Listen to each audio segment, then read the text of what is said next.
Bonjour à toutes et à tous qui passez par ici. J'espère que ma voix et mon âme vous trouvent en pleine forme, à vous qui êtes de passage sur le podcast Alchimiste du Sacré. Et aujourd'hui, je vous retrouve pour une capsule vitalité, une capsule santé qui fera partie finalement de la petite série que nous partagerons ici sur la chaîne Alchimiste du Sacré.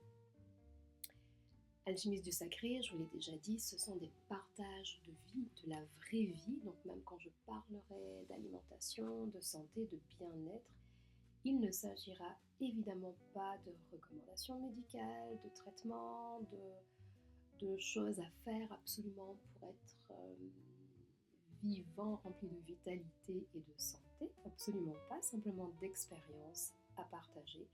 Ce que nous osons plus faire aujourd'hui dans le quotidien, parce qu'il faut absolument aujourd'hui, pour être en bonne santé, être scientifique, être médecin, être d'une méthodologie et d'une autre, alors que l'alimentation, la santé, c'est la base de notre humanité. En tout cas, une des bases fondamentales. Alors j'estime qu'ici nous avons le droit, et je l'espère en tout cas, que vous le partagez avec moi, de pouvoir rediscuter d'alimentation et de nourriture avec ce qu'elle représente déjà pour nous à l'origine, c'est-à-dire un temps de partage, une transmission aussi de génération en génération, une transmission de culture, également de tradition, parce que oui, l'alimentation finalement répond à de grandes lignes pour que l'humain que nous sommes puisse continuer à vivre, à traverser les âges, les ères, mais d'un pays à l'autre, mine de rien, quand bien même il y a ces grandes lignes qui nous réunissent, il y a quand même plein de choses différentes.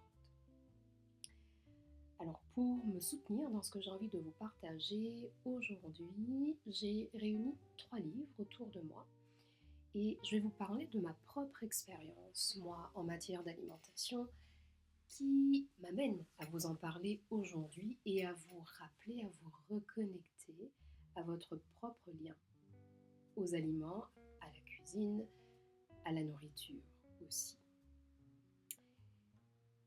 Mon expérience à moi vis-à-vis de l'alimentation a démarré, alors je pense déjà à l'adolescence, mine de rien, où je m'entourais de magazines de ma mère, vous savez, et puis où j'allais type Femme Actuelle, Maxi, tous ces magazines-là, féminins.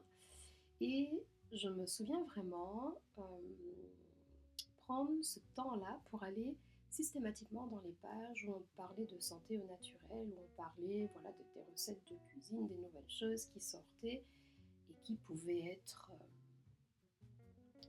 bien à mettre en place pour notre propre santé. Ça a été une première étape à l'adolescence, donc je n'ai jamais pour autant pratiqué de régime drastique, parce que c'est vrai que j'ai toujours eu un regard sur les régimes, même à l'époque, un peu suspicieux, à partir du moment où moi, on vient me priver de quelque chose, quand bien même on prétend que c'est bon pour ma santé. Dès l'adolescence, j'ai toujours eu ce regard-là un peu suspicieux, peut-être par rapport à une forme d'autorité, qui là est plus complexe pour moi. Mais bon, parenthèse fermée.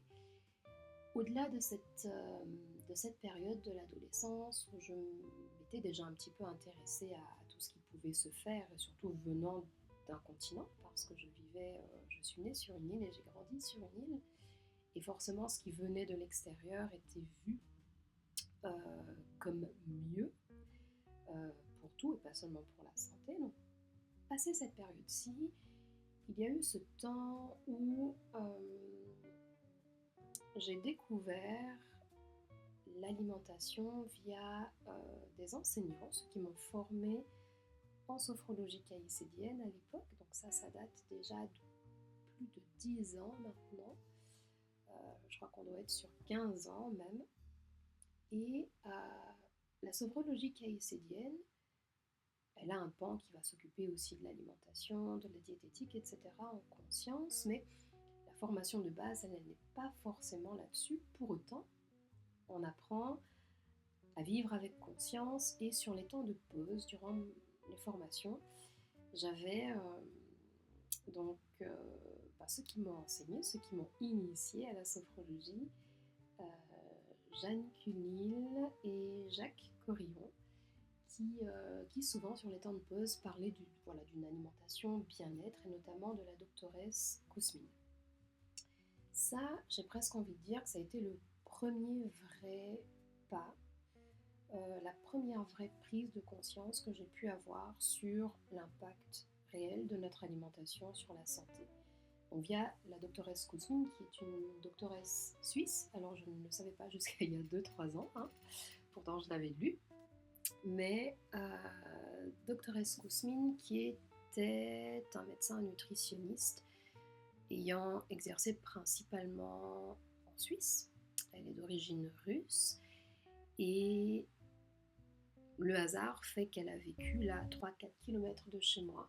C'est assez curieux, en ce moment je me retrouve avec plein de synchronicités. Et cette doctoresse-là, qui est née quand même dans les années 1900, donc c'est pas tout récent, alertait déjà sur l'impact de notre alimentation.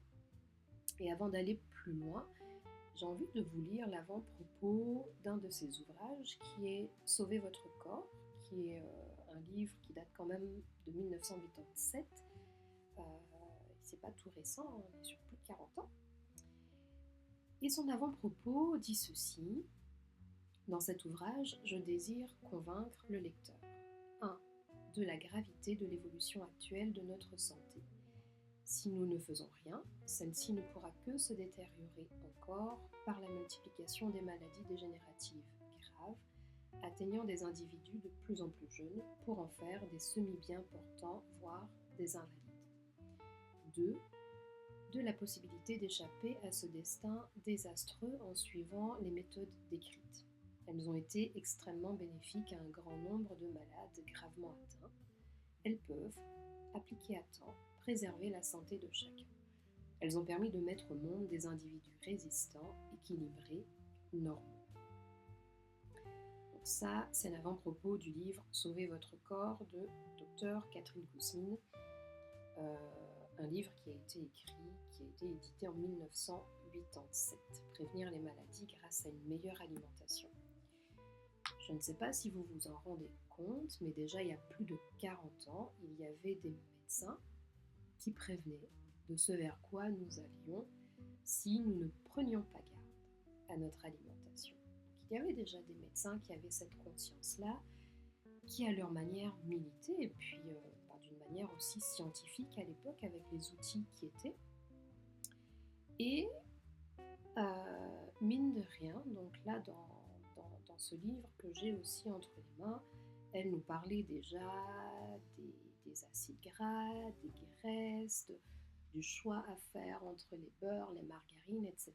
Donc il y avait déjà cette connaissance à l'époque, et pourtant nous, 40 ans plus tard, et bien finalement, je ne sais pas ce que vous pensez de la santé qui est la nôtre, mais 40 ans plus tard, on attend toujours les preuves que notre alimentation est une base fondamentale de notre santé.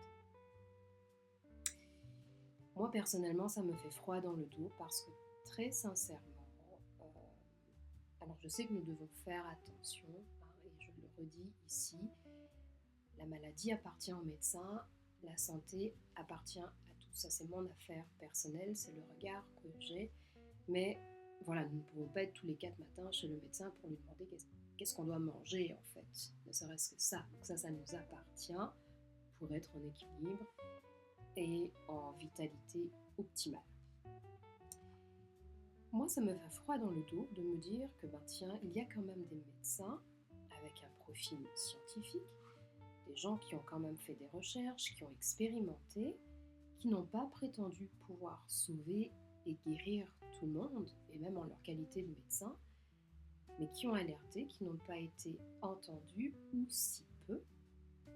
Et aujourd'hui, en 2026, à l'heure où on se parle, avec la technologie qui est la nôtre, alors on commence à se dire, bah oui, peut-être que, ou oui, bien sûr que oui, à 95, 97%, 80%, mais en même temps, combien d'entre nous, dans la réalité, incarnons ce que cette science-là est en train de nous raconter aujourd'hui?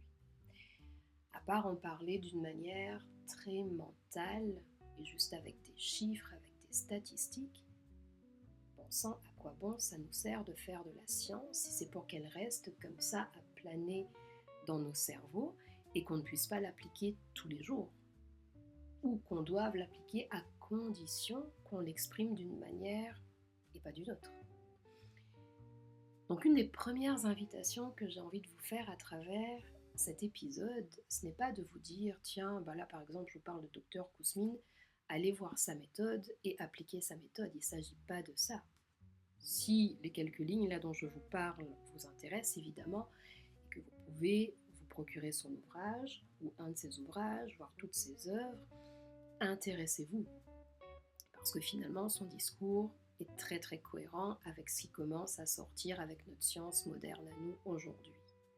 Donc, elle n'avait peut-être pas raison sur tout, mais sur beaucoup de choses. Et juste avant cet épisode, quand cette doctoresse Kousmine là m'est venue un petit peu en inspiration, j'ai quand même été voir justement ce qu'on en racontait. Et puis évidemment, je fais comme tout le monde, hein, comme vous. Ici, on est vraiment des êtres humains, on n'est pas des experts de tout. On explore par contre le tout.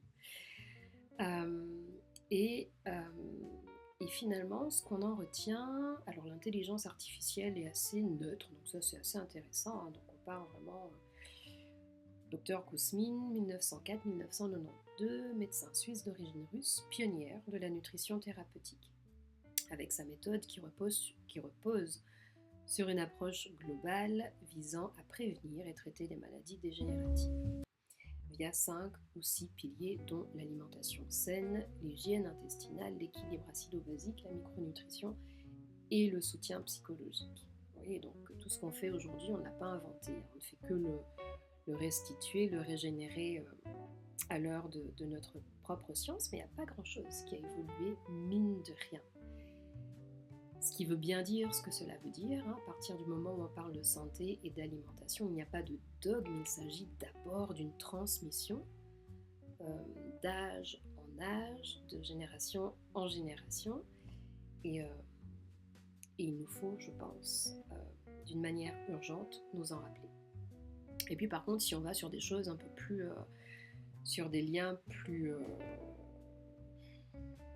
moins neutre, on va dire, et puis à savoir Wikipédia par exemple, là on va très très vite, et là je ne vais pas vous lire, mais on va très très vite tomber sur un côté, voilà, plus une controverse, et voilà, on parle de raisonnement tenu, de simplisme, etc. Bon, c'est assez intéressant de voir aussi comment est-ce qu'on peut voir les choses, bien évidemment, et à quel point, bah, c'est quand même l'histoire de l'humanité, de voir les choses à chaque fois sous deux prismes différents, extrêmes. Hein. On est pour ou on est contre. Tiens, ça nous rappelle quand même une ère d'il y a 5-6 ans.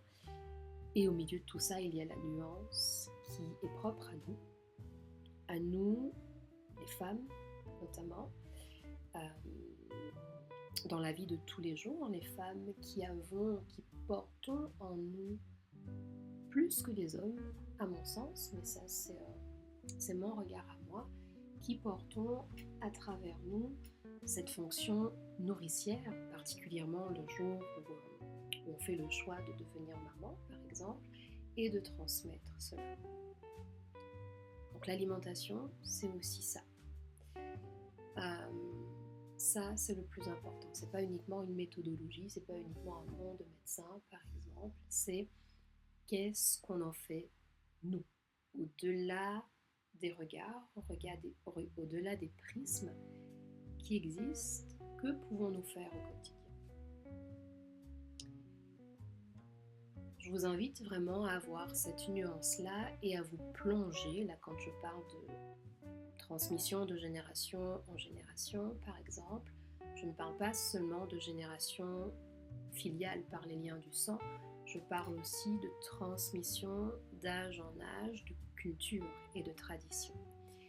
Et pour moi, il est fondamental, quand on parle d'alimentation, aujourd'hui en tant qu'être humain, de se souvenir de comment nos mères, nos grands-mères, nos arrière-grands-mères nous ont nourris. Parce que lorsqu'on fait un petit état des lieux de ce qui se transmet sur l'alimentation et la nourriture dans tous les pays du monde, et ben on se rend compte que finalement, celle qui nourrit le mieux, quelque part tous les êtres que nous sommes, c'est souvent manger comme nos grands-mères. Et pas seulement dans ce qu'elles choisissaient pour nous nourrir, pas seulement dans les aliments. Évidemment, il y a le choix des aliments, et puis on prendra probablement un jour le temps de parler de ça. Le choix des aliments de saison, de qualité, le plus proche possible de l'endroit où on était. Donc il y avait ça. Peut-être avec la conscience en moins à l'époque. Aujourd'hui, nous, on a la chance de pouvoir avoir la conscience, mais elle le faisait parce que c'est ce qui était. Il y avait la culture là dans le jardin, ou dans le jardin du voisin, ou dans le petit producteur le plus proche. Il y avait les aliments qui étaient de saison. Bon ben là, c'est la saison des tomates, mais demain c'est la saison des patates. Donc voilà, on fait avec ce qui est. Revenir à ça, au choix des aliments comme le faisaient nos grands-mères. Ensuite, voir comment elles cuisinaient dans notre culture. Moi, par exemple, j'ai des origines vraiment multiculturelles. Donc sur l'île d'où je viens, on a à peu près toutes les communautés. Et on a la chance d'avoir une cuisine très très riche, très métisse. On utilise plein d'épices. Voilà, on a vraiment la cuisine asiatique, la cuisine indienne, la cuisine créole qui se mêle, celle des Européens. Comment nos mères, nos grands-mères aussi cuisinaient. Chez moi, par exemple, on utilise beaucoup de curcuma, on a ça, on a du piment. Ok, on utilise les épices, l'usage des épices. Sur le continent, on va plus utiliser peut-être les oignons, de l'ail par exemple, ce genre de choses. Qu'est-ce qui revenait le plus souvent dans cette alimentation de nos grands-mères? Ça, c'est un autre point. Qu'est-ce que je pourrais dire aussi sur l'alimentation de nos grands-mères? C'est un petit peu tout ce qui me vient. Il y avait encore quelque chose, mais ça va peut-être revenir plus tard. Ça reviendra plus tard pour les grands-mères. Mais en tout cas, vraiment penser à ce qu'elles nous ont laissé parce que le passé nous permet de constituer notre présent et aussi notre futur. Donc on ne peut pas tout lâcher comme ça sous prétexte de la science et des sources et des dogmes et des méthodologies. Manger comme nos grands-mères, n'oublions pas ça, revenons à ça, à cette simplicité du moment. En matière d'alimentation, de nourriture, avec cette transmission qui vient aussi dans la culture et les traditions humaines, propre à la femme aussi, il y a autre chose qui me vient parce que ça revient dans le milieu des femmes, la nourriture, l'alimentation, souvent parce qu'on parle de régime, de poids, de kilos, etc. Et avant de lancer l'enregistrement, j'avais en tête le fameux film Mange, Prie, Aime, tiré du livre avant tout d'Elizabeth Gilbert.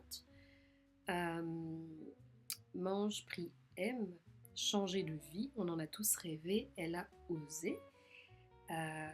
Avec ce moment très particulier en Italie, où on a vraiment cette femme-là qui a un moment critique, on va dire, de sa vie, comme toutes les femmes peuvent vivre à plusieurs reprises dans une vie, où voilà, on va en Italie, on mange de la pizza, on goûte à tout, et pareil ensuite en Inde, où on la voit continuer à manger comme elle le faisait en Italie, et plus le temps avance, plus évidemment il y a une connexion à la nourriture un peu plus différente après l'Inde, lorsqu'elle arrive à Bali. Donc c'est tout à fait autre chose.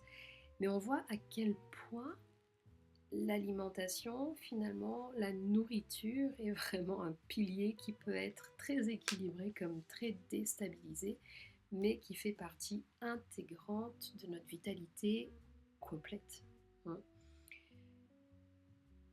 Et ceci m'amène à vous parler de comment est-ce que nous envisageons un aliment quand il est dans nos mains, quand il arrive dans notre assiette, et non seulement comment nous envisageons cet aliment-là extérieur que l'on va déguster, que l'on va manger, qui va devenir autre chose dans notre milieu intérieur. Et là, je voudrais vous sensibiliser à cet aspect du milieu extérieur et du milieu intérieur, et le milieu intérieur étant le terrain pour moi. Donc il n'y a pas que l'aliment que nous choisissons, qui va être de saison, qui va être biologique ou pas, qui va être transformé ou pas, etc. Il y a aussi la qualité du terrain sur laquelle il va être transformé. Parce qu'aujourd'hui, on parle beaucoup de revenir à une alimentation brute plutôt qu'à une alimentation ultra transformée. Mais il y a des gens qui répondent très très bien à une alimentation ultra transformée. On l'a tous dans notre entourage. Vous savez, cette femme qu'on regarde là, qui mange tout et n'importe quoi, même si c'est 10 kilos de chocolat par jour, elle va pas prendre un gramme, elle est en super forme, elle va... Enfin bref, n'est-ce pas? C'est très cliché ce que je dis, mais voilà, on comprend de quoi je parle. Et on a tous aussi dans notre entourage quelqu'un qui fait ultra attention, qui mange super biologique, super de saison, qui boit ses jus, qui ne fume pas, qui ne boit pas, qui fait tout bien comme ça nous est certifié scientifiquement ou d'une manière empirique, et qui pourtant va développer une maladie grave et peut-être même en mourir. Et là on voit bien que finalement, quoi donc? L'alimentation et puis nos choix de vie extérieurs ne suffiraient pas nécessairement à nous mettre en pleine santé, à nous rendre cette vitalité. D'où certains auraient tendance à dire, bon, moi, je m'en fiche, mon voisin, il lui est arrivé ça, alors je fume, je bois, je mange ce que je veux, et tant pis pour ce qu'on raconte. C'est un choix aussi. Toujours est-il, donc, on doit vraiment prendre en considération, à minima, ces deux pôles-là, donc l'aliment en lui-même, ce qu'on va apporter à l'intérieur, et aussi notre terrain. Mais pour pouvoir savoir de quoi notre terrain est constitué, ça c'est notre affaire. C'est notre affaire de tous les jours. Tiens, quand je mange ça, qu'est-ce qui se passe dans mon corps? Si j'en consomme tous les jours, est-ce que j'ai noté un effet bénéfique ou pas? Quand je retire cette alimentation, cet aliment-là, est-ce que je retire un bénéfice ou pas? Et puis voir le côté un peu systématique de la chose. Ça pourrait être un exercice très très simple à mener dans nos vies. Typiquement, on a le fameux gluten là dont on nous parle, on est quasiment tous intolérants. Je ne parle pas des allergiques, là c'est encore autre chose, mais on est quasiment tous intolérants avec ce gluten moderne, maintenant ça c'est un fait. Et en tout cas, moi dans mon expérience, dans l'expérience d'autres personnes que j'ai autour de moi qui excluent, ne serait-ce que momentanément, le gluten, ils se rendent compte du bien-être qui est le leur ensuite. Et puis dès qu'ils reviennent à ça, surtout si ça devient tout d'un coup aussi de nouveau une dose plus importante, voilà, on se rend compte que tiens, c'est la faute du gluten, donc j'arrête le gluten. Ça ne suffit pas. On prendra le temps un petit peu après de parler de tout ça, mais je vous fais une initiation. Ça ne suffit pas de rejeter, parce que le but n'est pas de rejeter, d'exclure des aliments, mais de comprendre quel impact ils ont et savoir comment les utiliser au quotidien pour nous, pour être en pleine santé. Donc ça, c'est un deuxième point. S'interroger justement sur ces deux milieux-là, extérieur, intérieur, notre terrain, comment il fonctionne vis-à-vis de tel et tel aliment. Et par exemple, essayer avec le gluten, le retirer ou au contraire rajouter par exemple plus de fruits et puis voir ce que ça donne. Bon, certains vont dire ouais mais moi plus de fruits ça va me ballonner. Ok, mais si ça ballonne, on peut aller explorer sur le pourquoi du ballonnement. Hein, peut-être que c'est trop intense actuellement, on retire quelques fruits et puis on y va à petite dose et on regarde ce qui se passe. Un autre exercice à faire. On rajoute ou on enlève, on explore. Je peux vous rendre aussi attentive et attentif s'il y a des hommes par ici à un autre élément, à un autre regard à avoir sur notre alimentation et qui va être plus de l'ordre, c'est plus un regard d'une manière orientale et qui parle de yin et de yang. Je ne sais pas si cela vous parle, donc yin yang dans les traditions orientales, particulièrement chinoises. En Ayurveda aussi, on a un côté un peu comme ça, un chaud, froid, yin-yang. Et là, j'ai dans les mains un autre ouvrage que j'ai sorti aussi pour m'inspirer, pour m'accompagner ici, qui est Yogi Food de Clémentine Herpicom. Et qui là, c'est un professeur de yoga et puis qui a un chouette petit livre avec quelques recettes et puis une façon aussi d'aborder l'alimentation. Ça, on en parle beaucoup, souvent dans le monde du yoga. Et puis, moi, pour en avoir fait pendant plusieurs années, beaucoup par rapport à aujourd'hui en tout cas.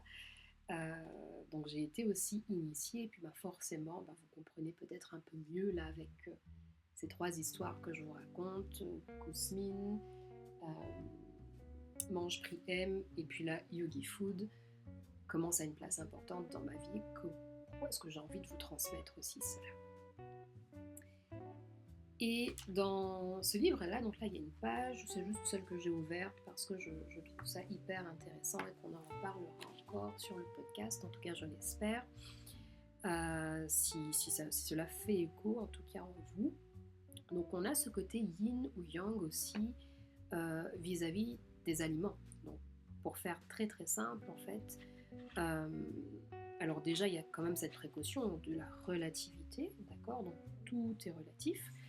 Et typiquement, là, dans ce qui est cité en exemple, une pomme, un fruit croquant qui pousse dans les pays froids sera considéré comme yang par rapport à une banane, un fruit mou qui pousse dans les pays chauds. Donc ça, c'est une conception aussi à avoir et à transposer dans plein de domaines de nos vies.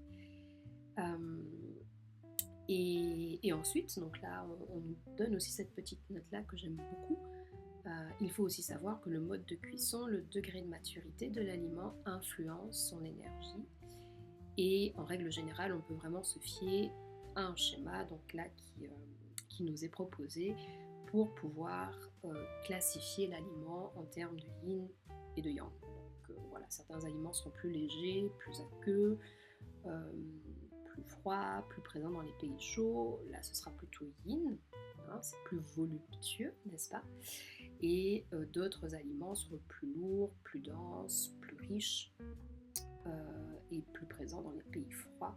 Et là, ce sera plutôt yang.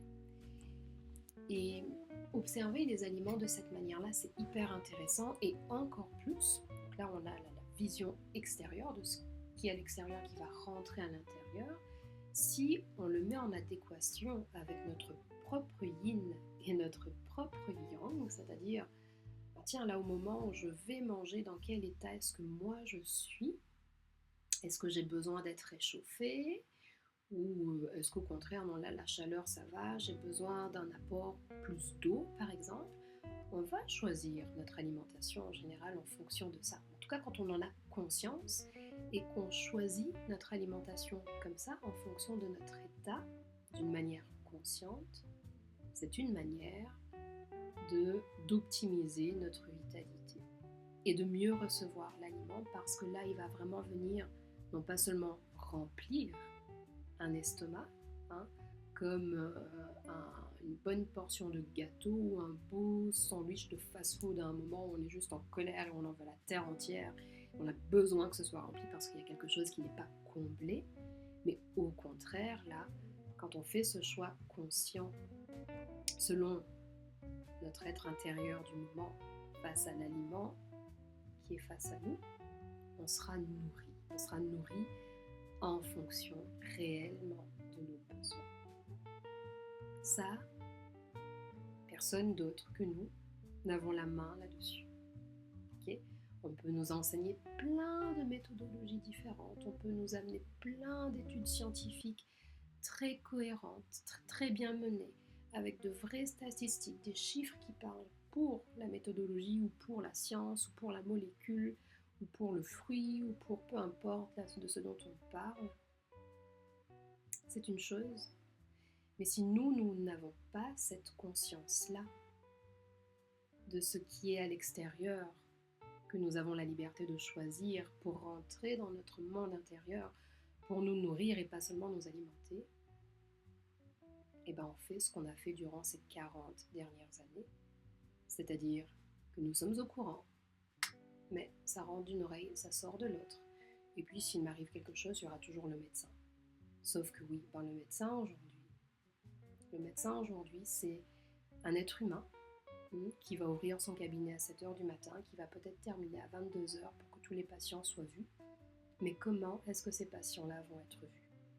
Par un médecin qui lui-même néglige même sa propre santé en faisant ce qu'il fait et en faisant le bien. C'est sa mission à lui, c'est sa mission d'être là pour la santé des personnes qui l'accompagnent, et pourtant il détruit la sienne petit à petit parce qu'il n'aura probablement pas fait de pause pour choisir le bon aliment. Il aura probablement peut-être même choisi le bon plat sur sa pause de midi, mais qu'il aura avalé en 15 minutes, il n'aura pas pris le temps de mâcher. Donc là, le scientifique qui l'est, il sait très bien, pertinemment, j'ai pas pris le temps de mâcher, tiens, le pH dans ma bouche, et le bol alimentaire qui arrive à l'estomac, et tout ça, ça a une conséquence aussi. Tout ça, ça fera l'objet d'autres capsules vitalité et santé. J'espère en tout cas qu'il y aura déjà quelques riches éléments pour vous nourrir déjà avec cet épisode d'une première capsule vitalité et santé en tant qu'être humain. Donc rappelez-vous, je ne fais pas de recommandations ici.